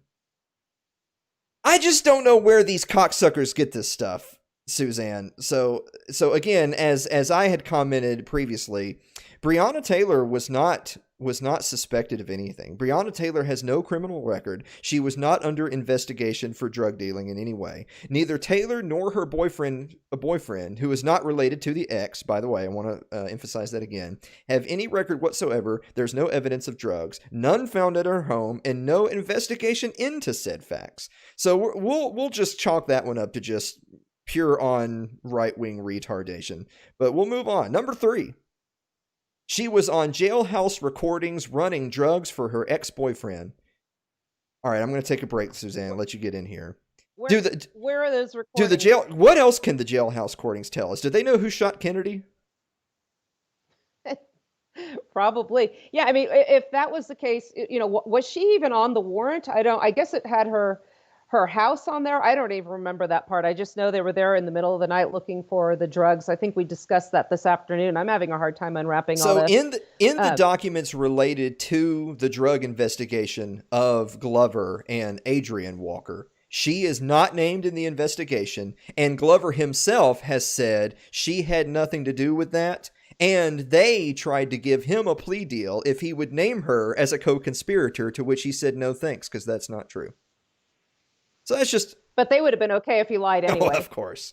Number 4. She was under surveillance for months running drugs. So again, to reference from number 2 and 3, that's just simply not true. This is just a meme with no references whatsoever. That's simply incorrect. So this actually harkens back to our previous conversation about the postal office inspector. So first of all, the postal office inspector denies the official police report, and what activity they did do concluded that she had nothing to do with anything. So we'll move on. Number 5, she was on the warrant, as was her car and apartment. So her address was on the warrant. This is true. That address, along with a couple of other addresses, were on the warrant to search for drug paraphernalia, and if they found drugs, large amounts of cash, weapons, that they would be seized. Of course, remember, after all of this went down and after she had died, of course, they still searched her apartment. Guess what? Nada. Nothing. Next to last one, the officers did in fact knock and announce despite obtaining a no-knock exception on the warrant. So we've already discussed that ad nauseum. Imagine that, Suzanne. The people accused of murder say, "Nuh-uh, we didn't do it." Imagine that. But as we've pointed out, every eyewitness except for one says that's not how it went down. And even the one who disagrees with their accounts still doesn't agree with the official police report. And finally, last one.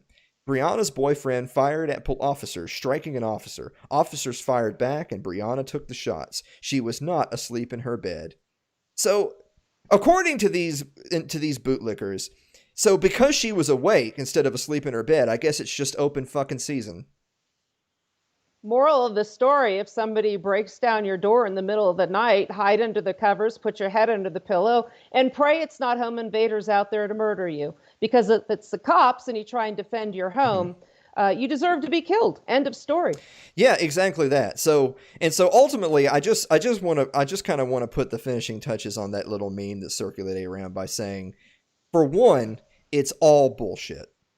But I think you and I will agree. I don't want to speak for you. I'll let you speak for yourself. That even if all of those things were true, that does not give the officers carte blanche to execute people they run across in their investigations. Well, again, all these people that are, waving about the constitutional rights and, bitching about masks, all of a sudden now are perfectly at ease with a woman being shot in her home in the middle of the night where no drugs were found. This is something that could have been handled a completely different way. We're talking narcotics. We're not talking about somebody that's under an imminent threat of death. It's a hostage situation or something like that. Let me again remind you of the Fourth Amendment quote from RBG, like her or not, for the rest of her stuff. She gets it right here. That at no quarter does the Fourth Amendment apply with greater force in our homes, our most private space. So what we have to do now is balance these competing interests of such a fundamental, natural right to be secure in your own home, for heaven's sakes, versus the state's interest in prosecuting the crimes of possessing or distributing drugs, which arguably is a victimless crime. It actually becomes violent because of the prohibition of these drugs. And, the first time I was on your show, Alan, a while back, you had asked me, where do you think things started going wrong with regards to government overreach? And immediately my first thought was when we decided, not when I say we, I'm talking about collectively, the people that want these laws, decided it was important to legislate morality. And from that, we get the drug wars. And then also in another case that we read about, Ruth Bader Ginsburg, and this was the Mitchell case with warrantless searches. She was talking about the competitive nature of police and law enforcement. Look at civil asset forfeiture. Look what they get when they bring more in, and the benefits. I mean, this is an inherent built-in conflict of interest. And until this changes, we're going to see more of the same. As we were talking about before we went live, I said, did we learn anything from Rodney King? And you were quiet. I guess you were expecting me to have the answer. But the point being, no, because we're seeing this again and again and again, and not seeing any significant change with regards to these laws. Now we're seeing people coming out and the presidential candidate talking about defunding the police, which is moronic because he was one of the architects of civil asset forfeiture. But this is a movement that's gaining a lot of support.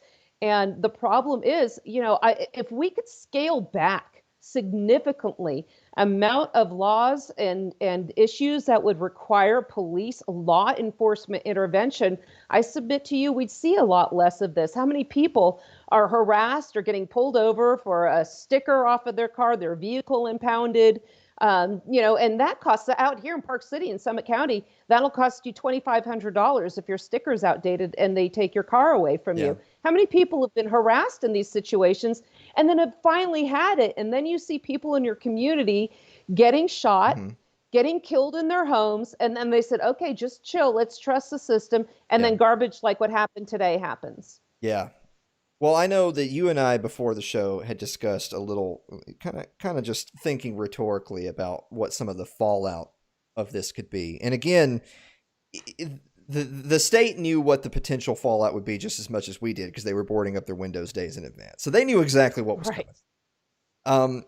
But let's just kind of think, and we got to really be careful with our words here because goodness knows Suzanne's days are numbered on Facebook anyway. So I don't want to follow her into Facebook graveyard. But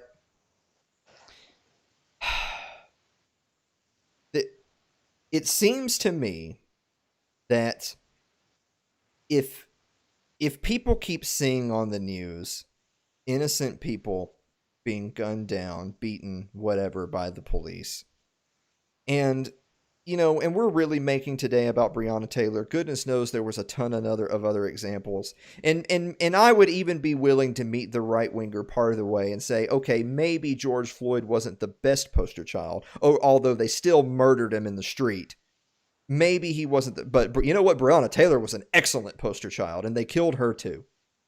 And it just seems... As was that Tatiana Jefferson. It just seems to me that when people see this, and I know that obviously, this may disproportionately affect the black community and minorities, and I try not to make it a racial issue, but I know that this keeps happening, that when people see their neighbors being beaten or gunned down when they didn't do anything. I mean, you just can't hang anything on Breonna Taylor here.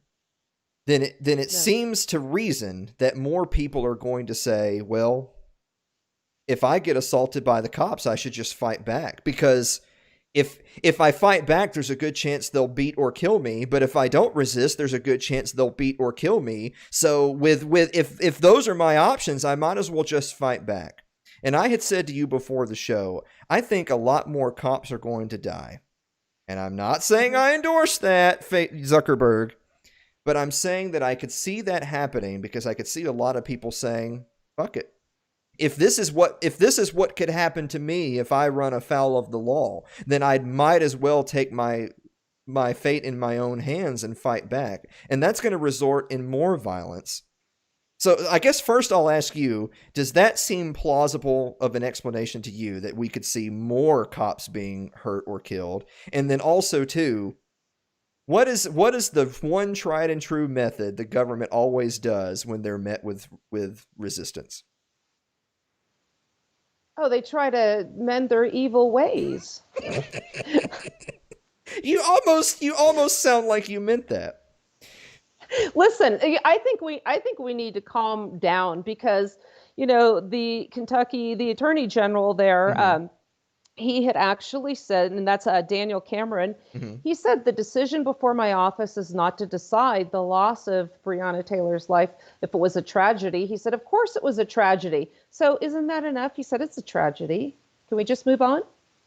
Yeah, exactly. It's. I think a lot of people are very frustrated, and rightfully so, that The one officer that was charged because of wanton endangerment, because he shot too many bullets that went into too many other apartments near too many other people.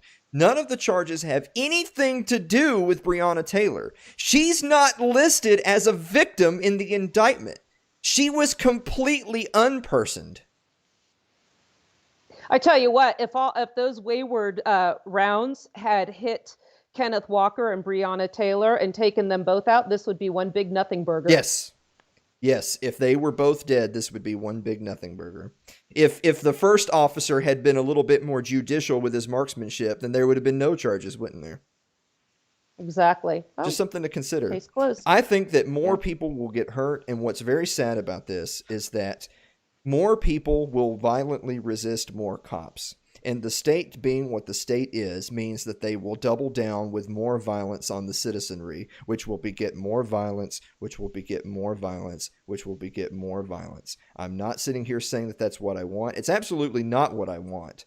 But I'm saying that I understand people that want to violently resist because they see things like today and they think, it's been 6 months and 10 days since Breonna Taylor died. And we all sat around and we sat twiddling our thumbs and we told ourselves, it's okay, let's let the justice system work. It's clear that it doesn't. You know, we already seeing before we went on the air, 3 officers shot in Louisville. And we just had 2 officers ambushed. Where was that? In Los Angeles? Yeah. 2 SOs. So we're going to see more of this. And what's so sad is this could have been preventable if the state would just, for frick's sake, just back off on the victimless crimes, stop treating everybody like we're a frickin' ATM for the local coffers, and get out of people's lives to the extent that they're harassed. I can understand, you know, when this happened after George Floyd, regardless, whatever drugs he was on, as you said, he's not the greatest poster child, but my comment was this is just the natural and entirely predictable outcome of a draconian police state. And for people that say, you know, well, if you're not doing anything wrong, they'll never hurt you. Tell that to Tatiana Jefferson. Tell that to Ramon Castile. You know, these are people that were absolutely doing nothing wrong. I encourage people to read a book called Rise of the Warrior Cop by Radley Balco. I'm guessing you've probably read that. And also watch a movie called Police State. That actually took place Davis County, Utah out here. A gentleman stars in this. He was the youngest SO, I think, in the county's history, maybe in Utah's history. And he actually founded the Davis County SWAT. And that very same team that he was responsible for founding in that county, I beg your pardon, eventually killed his own son-in-law. And it's a really interesting examination, again, of the militarization of the police, of the force of these no-knock raids. I think if we can learn one thing from this at all, is no-knock raids, late night, these middle of the night, early morning, when people are in their beds sleeping, raids over freaking narcotics or whatever they're, you know, nobody's in danger right now. These have to stop.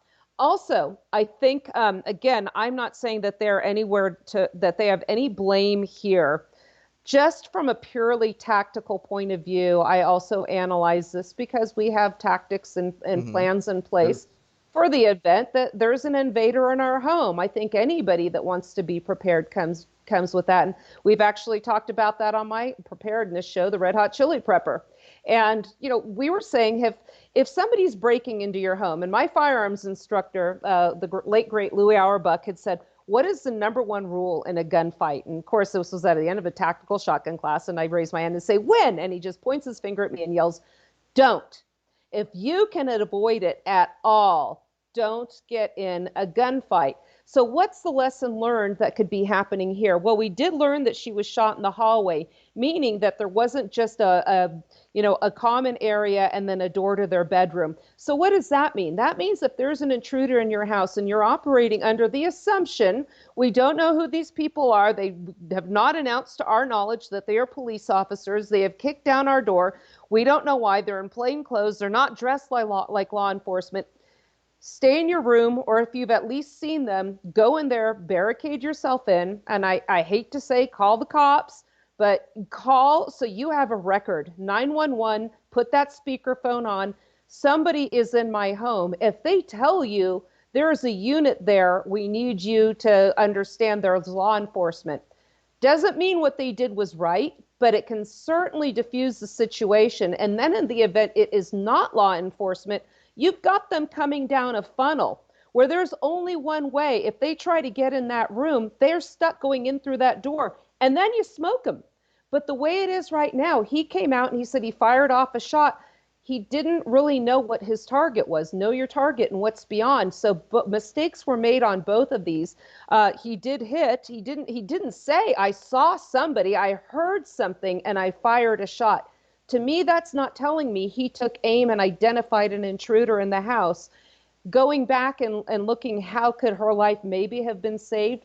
By closing the door, not going out, and seeing what the situation is, assess. If it seems like somebody's still in there at the same time, and it starts getting like it's more of a threat, then you have the home field advantage. You know where you can fire through a wall. You should know where you can fire through, where you can't, and protect yourself in the event that you can get law enforcement there, or else try to escape. If you can get out and live through the experience, do so. I thought that was a really important thing that needed to be addressed here. Yeah, and you know, we could be giving some token political commentary on this. I know that a lot of people have already been pointing out that it is so typical for every side of the political spectrum to be seizing on a moment like this and explaining why they're the answer. And I know that the left is going to be doing this. It's in the same way that you've brought up the drug war. You know, I urge people, you're not gonna save any future Breonna Taylors from happening by voting for Joe Biden and Kamala fucking Harris. I mean, right. These are the champions of the system that got a dead Breonna Taylor in her hallway. Yes. They are the champions of that system. They are in no way incentivized to change it. They were totally incentivized to create it.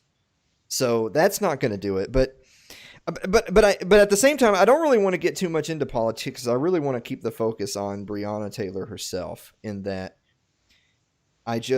there was something, and I'll let you have the floor after this before, and maybe we'll wrap up. Is that there was something that I had said all the way back in late March, when I did the full show of It's Too Late on Breonna Taylor, when that was still fresh in the national consciousness. I had ended the show by saying, I just imagine myself coming home.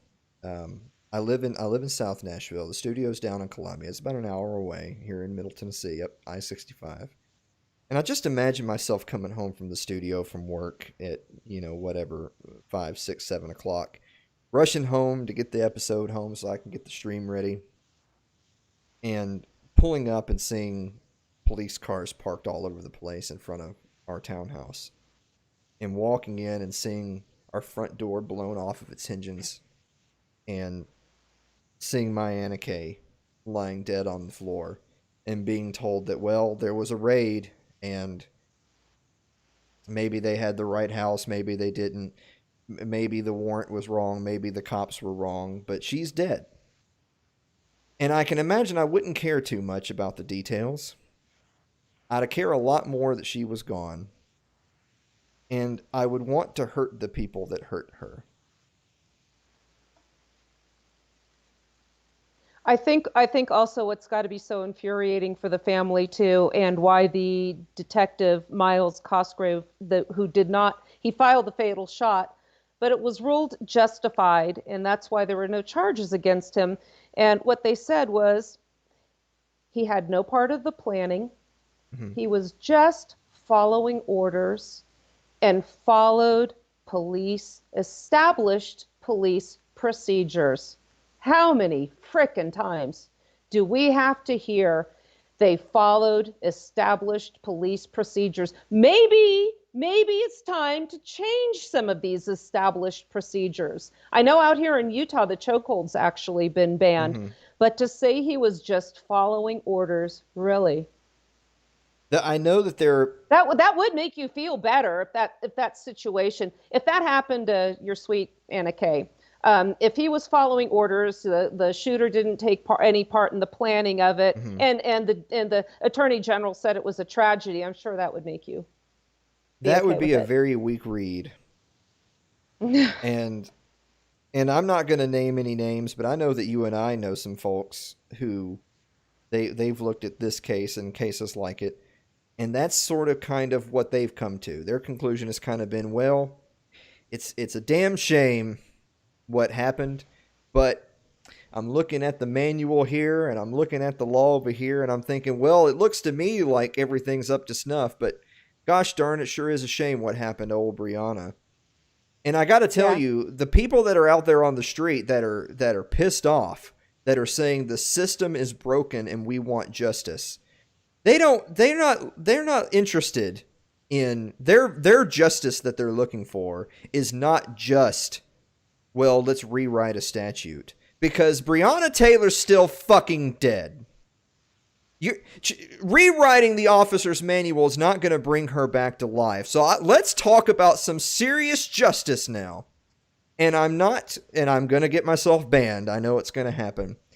I'm not trying to say that vengeance is the right thing. But I'm saying I understand it. I understand people who, when they get told by the Attorney General, this is such a tragedy, but we've got to work the system, them saying that's not good enough. I'm just saying I understand it. You know, didn't a football player a couple of years ago try to raise awareness to this issue? Didn't he try to ask nicely a while back, but everybody was so concerned and preoccupied with the fact that, oh, he's disrespecting my flag. He's not standing for my national hymn.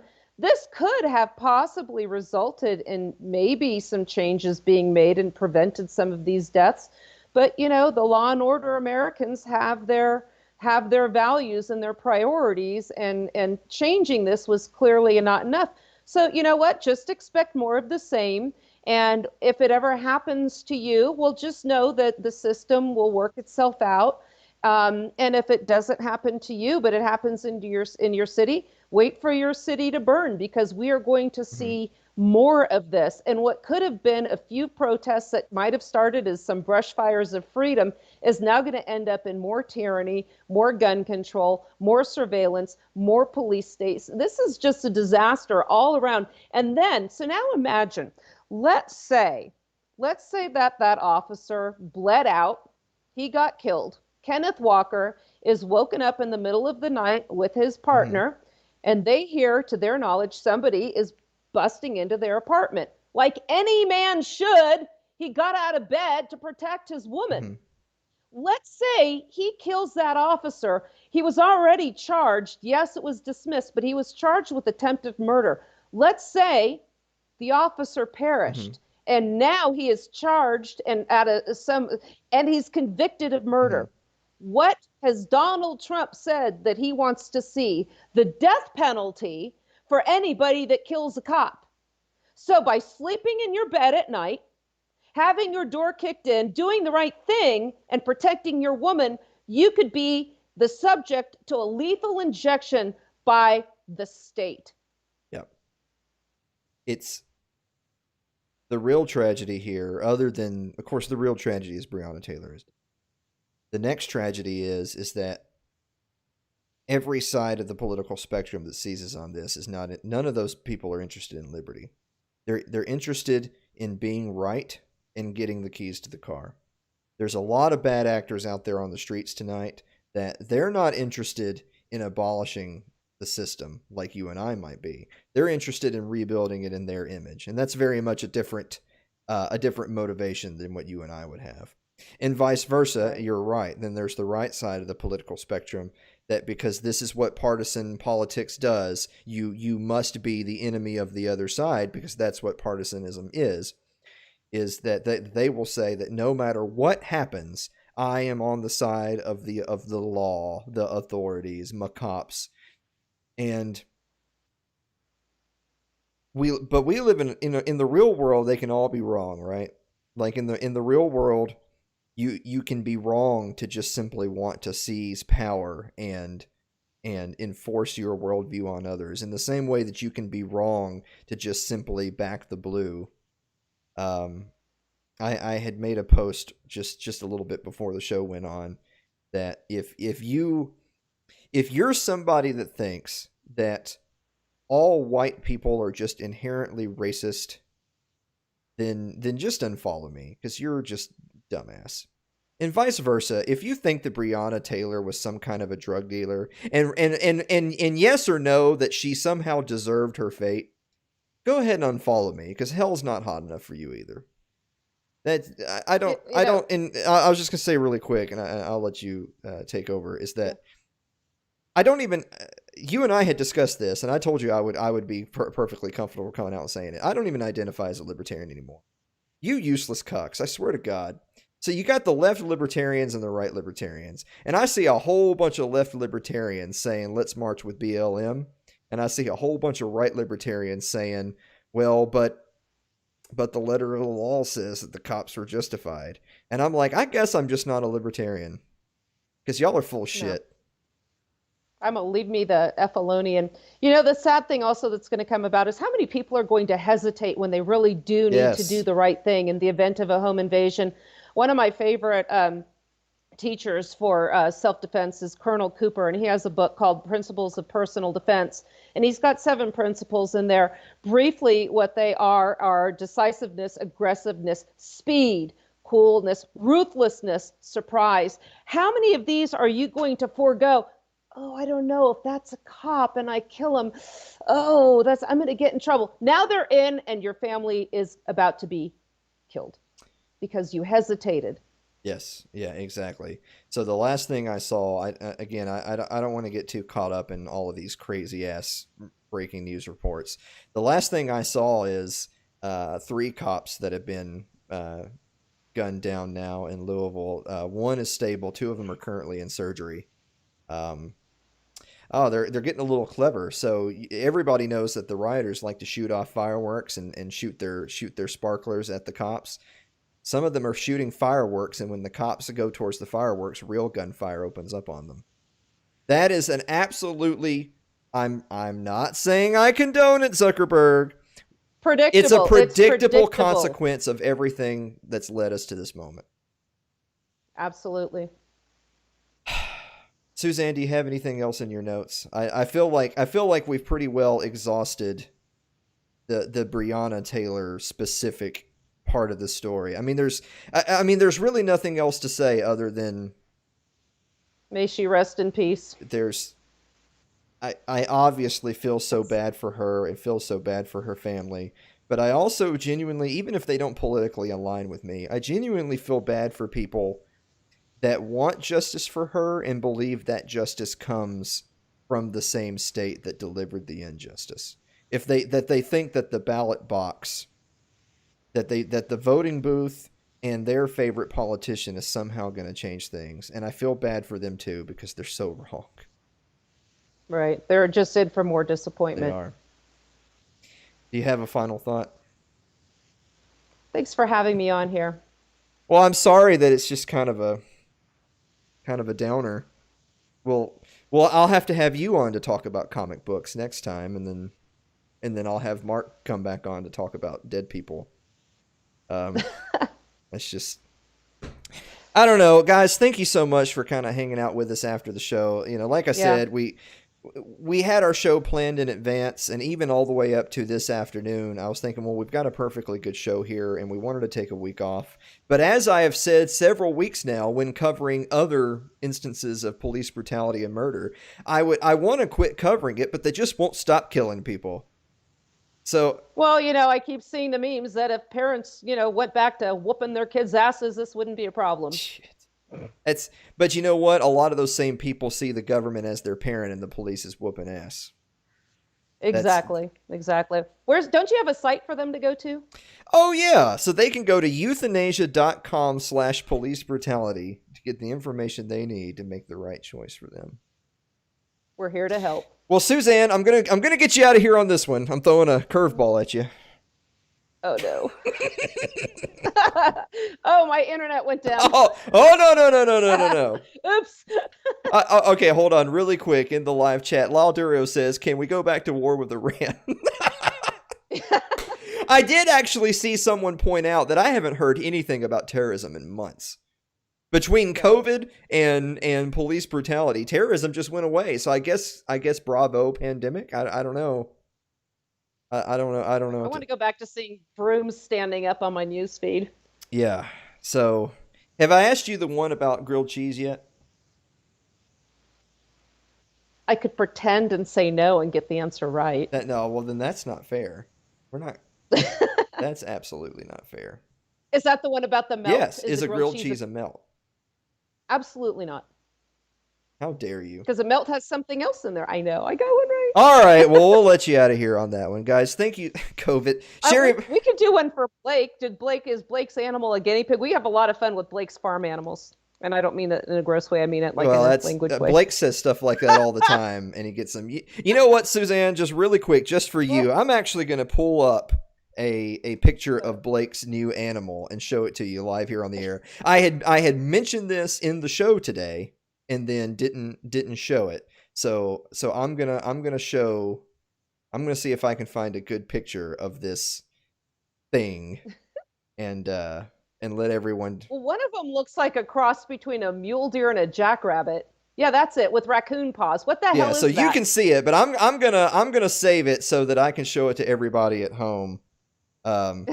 Because what kind of expert producer would I be if I didn't show this to the whole world? So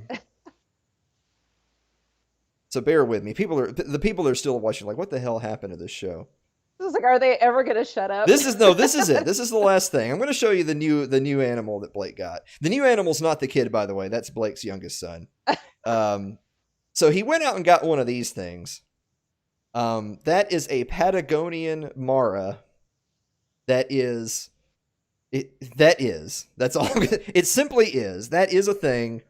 And Blake has one, and I'm for those of you at home, remember March 20th, 2021. That's next year's live show at the studio. I'm on Blake to get him to have a petting zoo ready, so maybe he'll bring his Patagonian Mara for all of you to marvel at. But there you go. So we've ended the show on a high note. Well done. Guys, thank you so much for listening to whatever the hell, the It's Too Late after show with Suzanne Sherman. And we will see you next week.